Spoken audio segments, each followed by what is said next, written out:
মায়ের চোখে ফাঁকি দেওয়া এত সহজ নয়। কি রে, পড়ার আওয়াজ কেন পাচ্ছি না?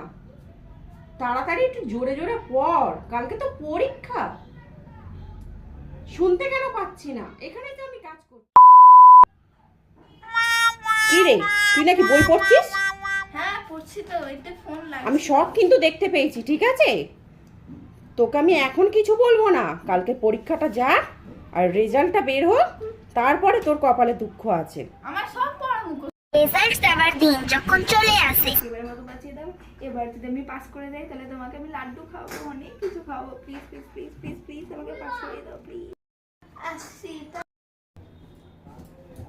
কি ব্যাপার হলো, মেয়েটা এখনো কেন আসছে না?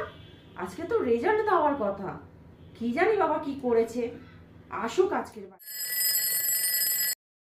কই